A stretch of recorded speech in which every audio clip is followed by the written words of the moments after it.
One. Good evening, ladies and gentlemen, and welcome to season 2 of Pronoun TV and the Stephanie Stevens Show. Today, I have a fascinating show with Mr. or they, them, Lynn McGinnis and Carmen Sutherland, two queer elders in our community that are making a difference. Lynn is an author. He's wrote a lot of books about fantasy, something that the LGBT two-spirit pronoun community thrives on. You know, we live in that world of exaggeration sometimes, but we are here to educate and inspire the world that we live in reality just like them. A lot of times they just don't show that. But our job here at Pronoun TV is to show the LGBT two-spirit pronoun community and its supporters that we thrive and live just like them. They just don't show it. But today we're gonna have Miss or they, them, Lynn McGinnis and Carmen Sutherland on the show. How you guys doing? We're Hello, good. good. Hi. Wonderful. Well, happy Veterans Day. Yeah.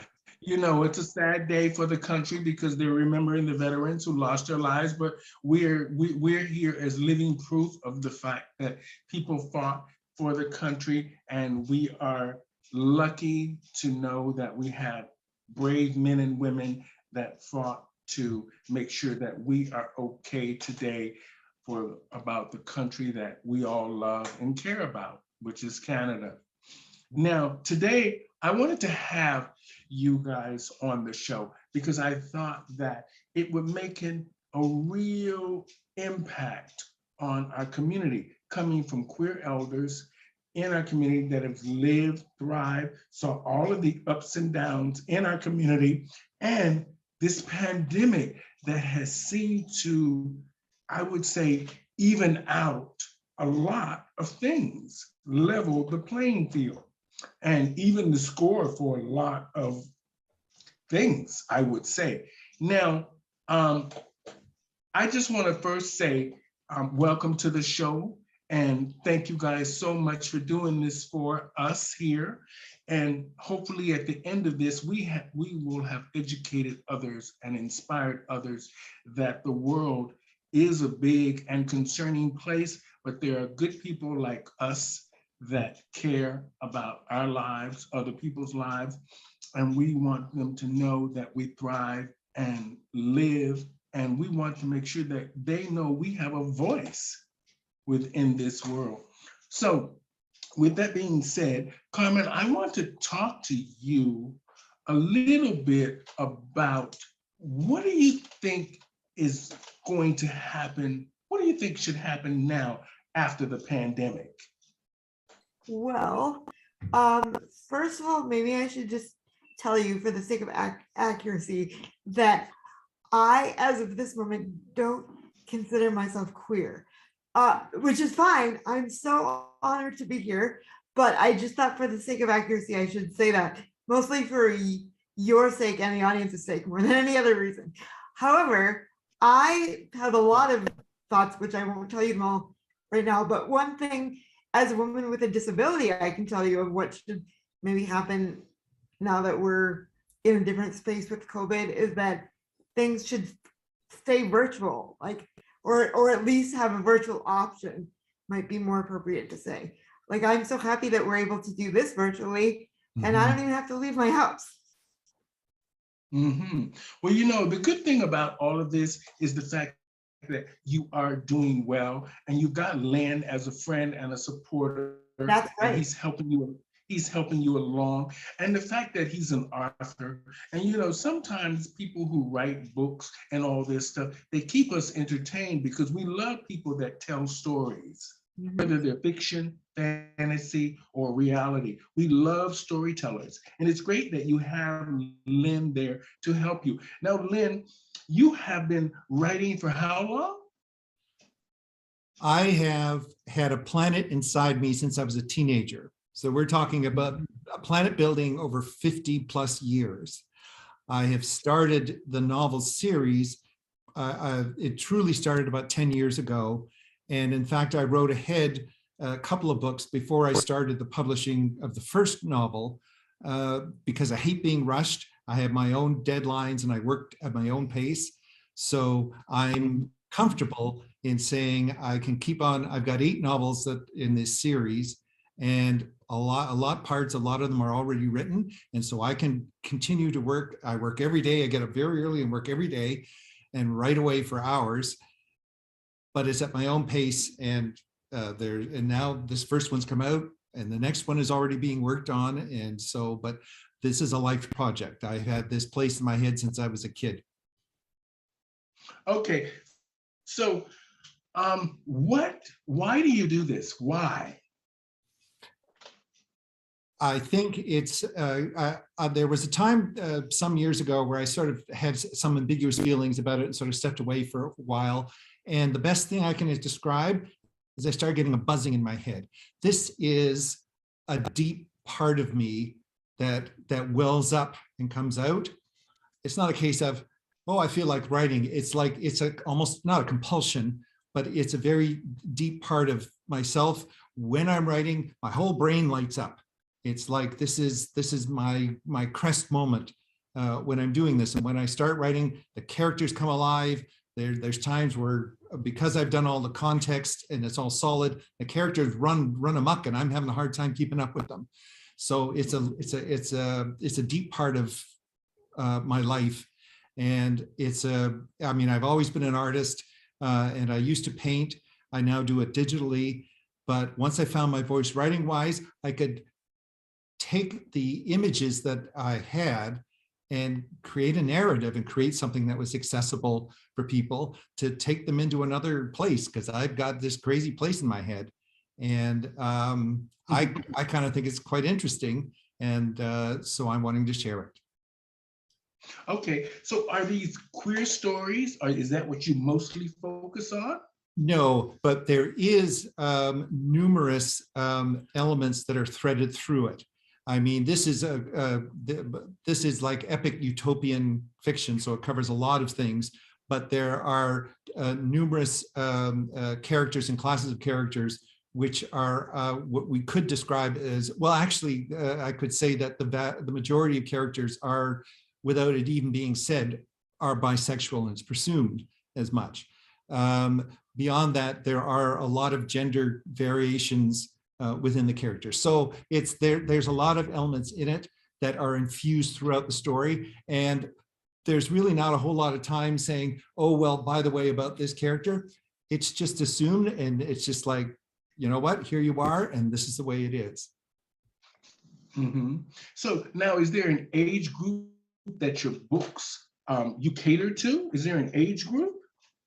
No, not really. I quite frankly, when I'm writing for myself. And then what I want is, so I'm writing within this context and I'm not even thinking about who's going to read this. But I would say that while I'm very happy, and I've got a number of younger people who have already have already responded to the work, I'm quite happy to see a fairly broad audience. Honestly, I would say people who have read a little bit and who have thought a little bit, because there's also a lot of thoughtful content. In fact, it's very much about ideas, the whole series. So that might suggest a mature audience, but it's not limited to that. Whoever loves reading, what I would go so far as to say is literature, epic, utopian literature, which deals with ideas and deals with all sorts of big themes. Here you go, new stuff. Okay, so when you said earlier that your books focus, or some of your books are about bisexuality, what is it? How does that pertain to your life? Are you in a relationship? Oh yeah, I am a B and a T in our alphabet soup. Okay. So I get 2 letters, and in fact I would identify more as polysexual and genderqueer, and those 2 themes were very difficult as a kid. Given back when I was a kid, there weren't any supports at all. There was no information, accurate information at all. There were no queer voices saying, you know, it's okay to be me and all that. Nothing, none of that. And so there was a lot of hassles, a lot of heartache, and there was a lot of painful discovery of stuff which is now out there, but wasn't when I was a kid. So I got here the hard way. Oh, okay. Now, Carmen, do you find it hard to support Lynn as an LGBT, as the pronouns just mentioned? Do you find it hard, or is it easy to have a friend like Lynn? And that's Sorry. 1 second. Hang on. I'm so sorry. okay. Oh dear, commercial break. Sorry. Okay. Okay. It's all good. I need to get rid of it. Okay, Carmen, it's your show, and I'll get. Sorry. Okay. So, do I find it hard to have a friend like Lynn? Not at all. When Lynn first started working with me, and being my friend, I didn't. Well, I maybe wondered a little bit because she was, I don't know, one of my first good friends, not my first good friend, who is LGBTQ, but now, I mean, she's just Lynn. Like, that's just how it is. Sometimes we talk about LGBTQ stuff. Lots of times we talk about random other stuff. She's just my friend, just like all of the rest of my friends are. Okay, wonderful. Now, Lynn, do you have any copies of your book in front of you? Your books in front of you? Right there. And can you tell us the name and what that is about? It's called Heshevira's Challenge. Heshevira is a character in the book, and is actually quite a strange and interesting character, because she's not, I mean, there's several species, and one of them is quite humanoid-like, and one of them is sort of like bears, but talking bears. But it's very, very, but Heshevira is sort of like almost like an immortal. And there's a rebellion that takes place, and she's making a lot of trouble. So that's where the title comes from. But the whole series is the same planet and the same sort of underlying biological technology, but different time periods. So the next one takes place far in the future from this one. This is sort of like the beginnings. This is, even though there's previous history, this is when things start as far as the story arc for the whole series. Well, you know, the good thing about all of this is that when you told me that some New York was going to interview you with the books, I thought you're on the right track, because that's usually the first place that most books take off, and most that very well for people who are authors and writers and stuff like that. And congratulations on that. And you know, the fact that you actually have a book in print and you can show it to the world is an achievement in itself. And like I said, that's educational and inspirational to show other people in our community and around the world that we have large imaginations that we can, you know, share with the world. And if I may add one thing, New York broke my heart 10, 15 years ago when I tried to do publishing the old fashioned way, because New York is where all fantasy in North America, all the publishing houses, the traditional publishing, Dover and people like that. You first are supposed to get a literary agent. I could never get one. And the idea of approaching a publisher is sort of your second choice, and I never had any luck. This is by virtue of e-publishing. This is because we can now do ebooks, and as long as you do your homework and you get it thoroughly edited, you can, you can produce your own books and put them online. And then what you see, that physical copy, there's now an option where you can take your book and turn it into what they call a print-on-demand book. So if you go on Amazon or iBooks or something like that, you have the option of clicking on the ebook or the print-on-demand version. They'll print off a single copy and send it to you. So there's no warehouse full of these sitting there gathering dust. They're printed off as you wish. So the system now really favors authors, And there are a Mhm. lot of queer authors out there, and there's stuff churning out, and there's all sorts of genre literature. In fact, genre literature, anything you can name, is infused with queer themes. It's absolutely rampant because it's as a very fertile, as you say, it's a very fertile area, and you know the whole point is you're starting off in either a new place, or you're presenting a whole new way of looking at the world as it is now, and the sky's the limit. Mhm. You can do anything, and Yes. of You course, know, back in the days, not to cut you off, but back in the days, San Francisco used to be like that, where all the main gay queer authors would come from when they had all of the the leather magazines and the Blue Boy magazines and the the writing, you know, like in China when they would have the sex books and just sort of the very explicit sex books with the little characters drawn in them and stuff like this. And these things made a huge impact with us growing up. And I remember these because I had a few of these when I was growing up under my bed.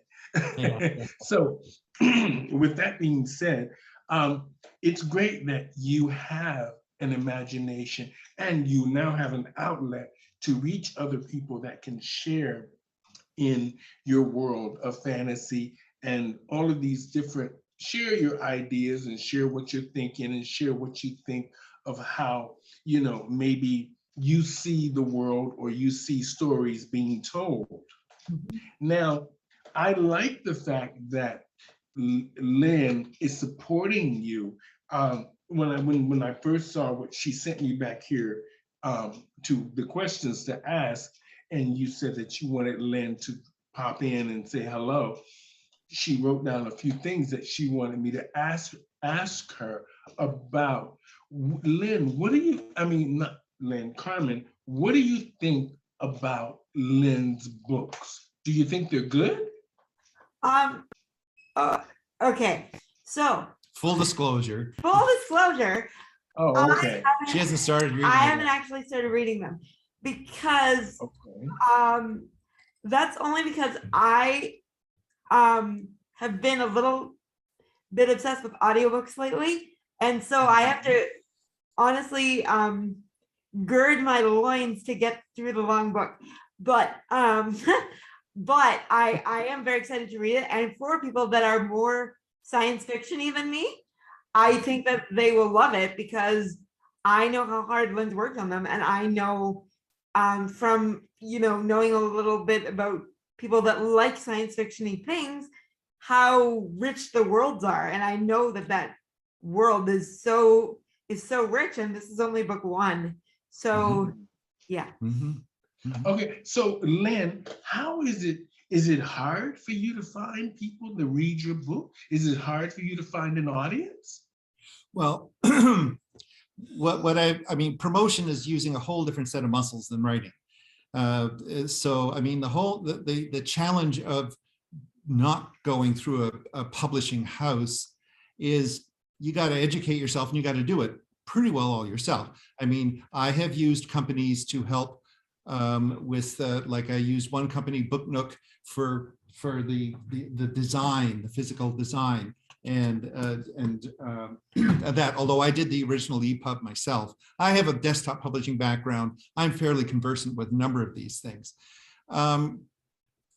But as far as distribution, almost always the author never had a lot of support. They were supposed to run around and do book readings. They were supposed to do all sorts of things. Because we have social media, I am finding I have a pretty considerable Facebook following. I'm just bugging them. I've got a Facebook page now, which has a considerable number of people who've signed on. I also am using Facebook as an advertising tool because my Facebook, the Anu Awakes series page, offers boosting of posts and selecting parts of the world you want to have it in. Right now, I'm boosting a post which has a review, which you may well have seen, that was in Goodreads. It has gotten, in the last 4 or 5 days, something like 5,000 to 6,000 hits in Dubai, just Dubai. No idea. Who would've No thought? idea. Yeah, I mean, I'm absolutely thrilled. Hello, Dubai. Thank you very much. But Mhm. Oh, yes. it's such a small world in some ways, and social media, it's not perfect by any means, but it can be a great tool. And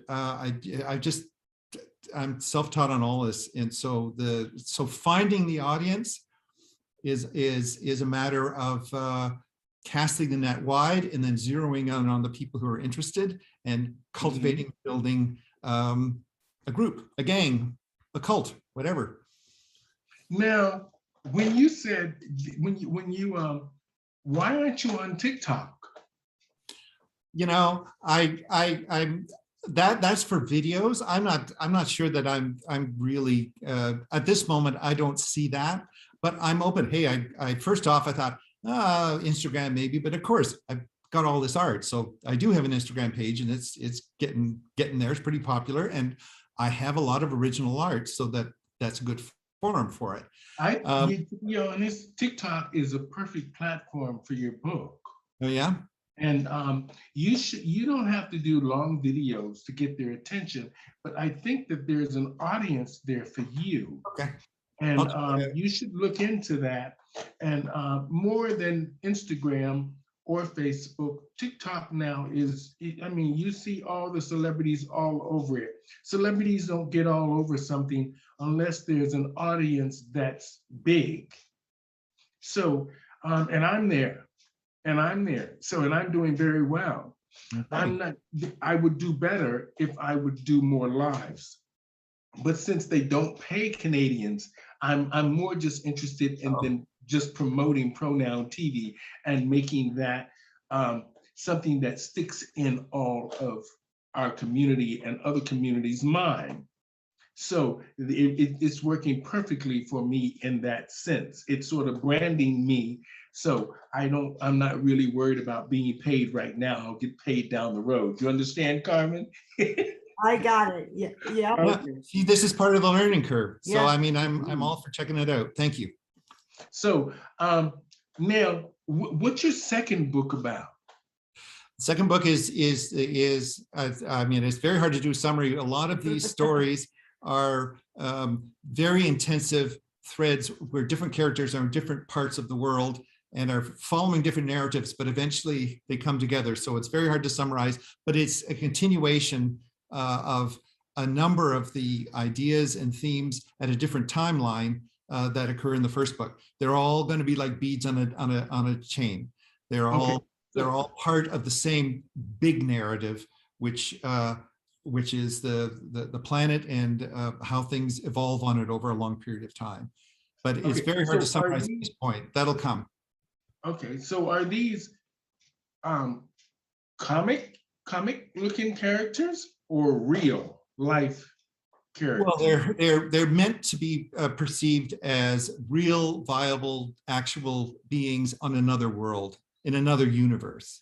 They're very much meant to, very much when you read, I'd like to think, and my feedback thus far is not saying no to this, that you get into it and it feels like a real place. It's a different place and there's different things, but it's.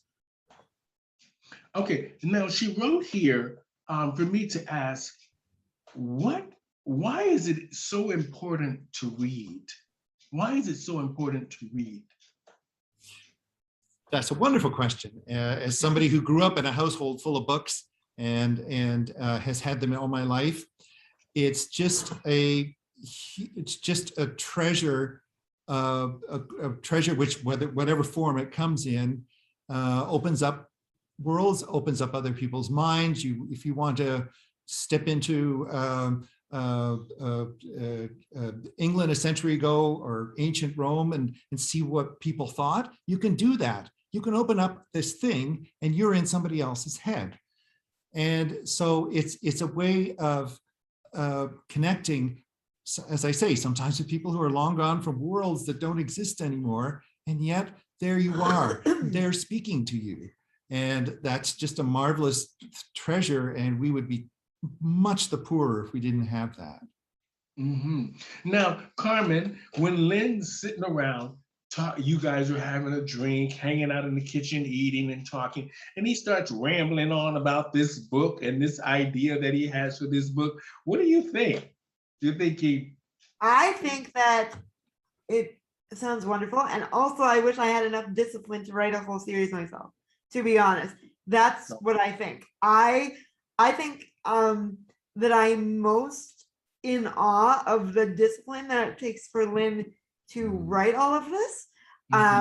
Because like I am Lynn's friend, but I'm also Lynn's job. So so the thing that she's getting paid to do, at least right now, is be here with me. She's not getting paid, except with people buying her book, to write the book.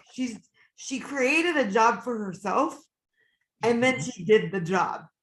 I do not have that much discipline. So honestly, that's what I think about the most. And I know that once I get going on reading the book, that one of the things, and obviously not everyone is going to have this luxury, one of the things that is going to be fun for me is to be able to ask Lynn questions as I go, because I'm going to have like, what does that mean? Which is what's going to happen. That's exactly what's going to happen. That's fine. So yeah. So you are, Carmen, you are heterosexual. I don't know. Oh. We'll go with that for now. But I am cisgender. I can tell you that much. But that's about as much as I'm sure of. Oh, okay. Okay. So now, just we're gonna wrap it up here shortly. I think we gave you I think we dug in there a little bit, don't you think, Lynn? I'm delighted. I think this is okay. This has been a treat. And I have just a couple of more questions for you guys, and then we'll close it off. Now, Lynn, you're 65 years old. Go figure. Okay. Now, how do you see, what do you see for the next 10 years? What is it that you want to do? And what is it that you want these books to do?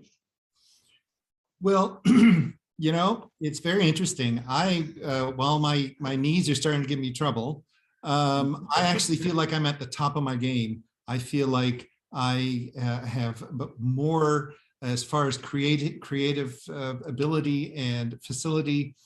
I can just sit down and write a chapter in a couple hours. I really have a very solid, for so long when I was a kid, I had this presence inside me and I couldn't define it, and I had no focus and direction, and I've got that now.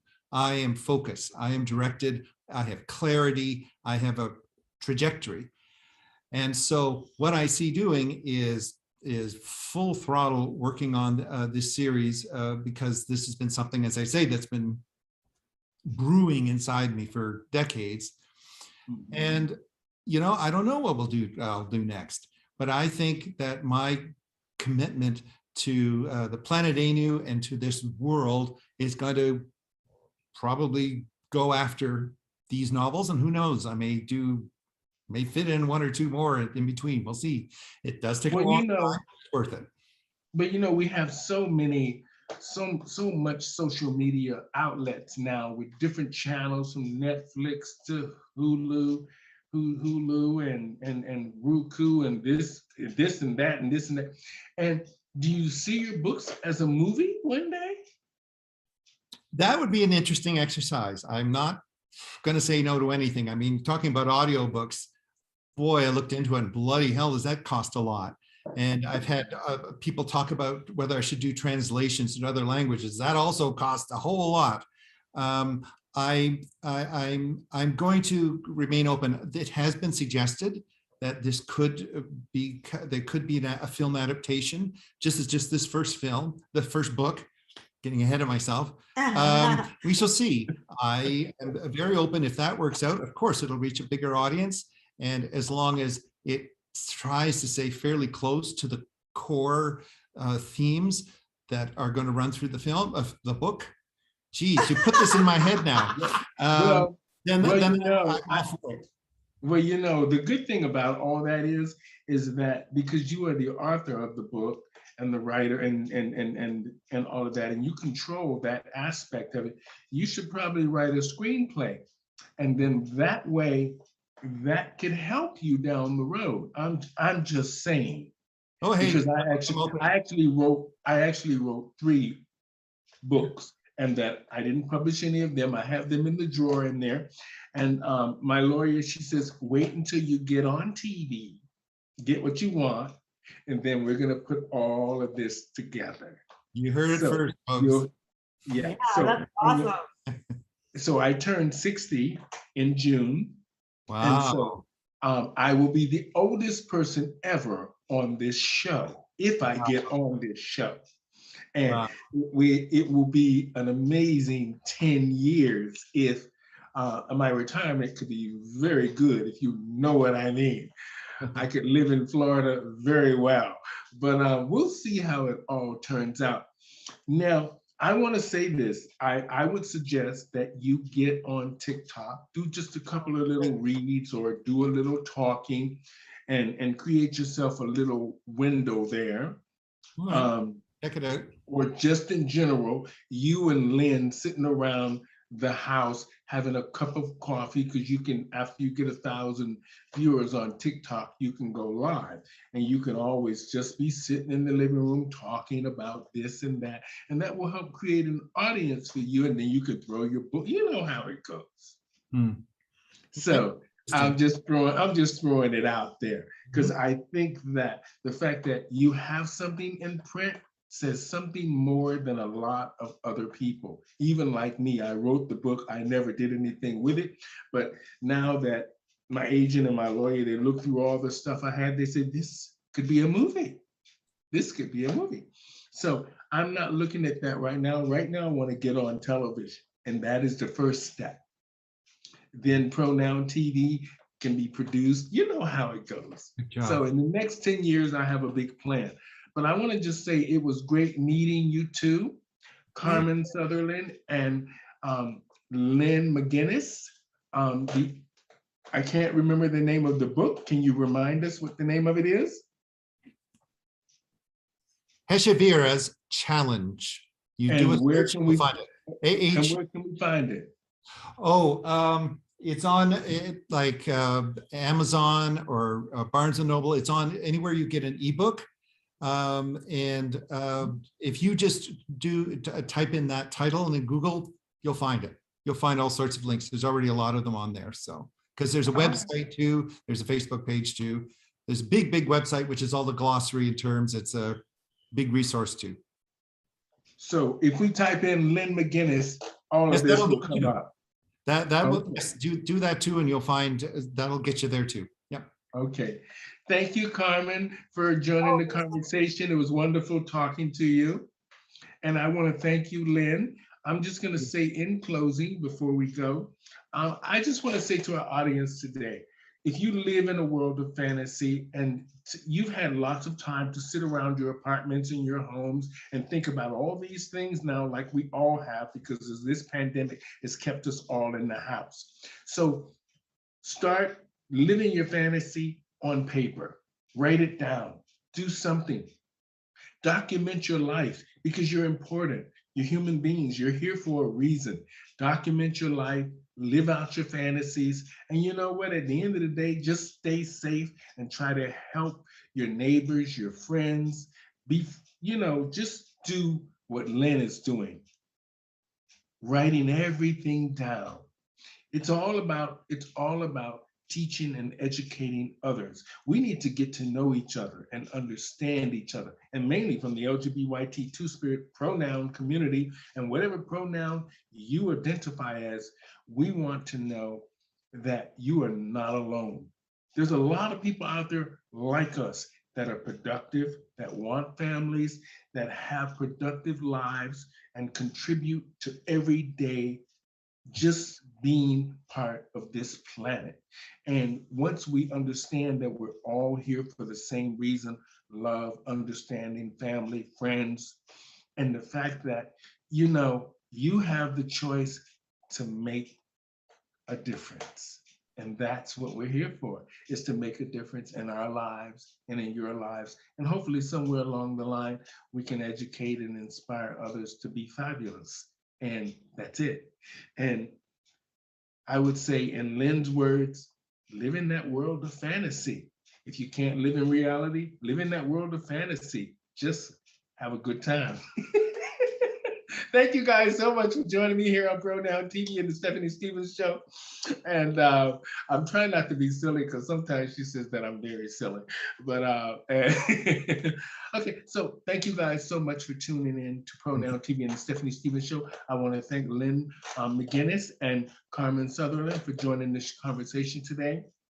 We talked about his books, the importance of reading, and you guys have a blessed and safe week. Thank you very much. Bye. Bye. Bye.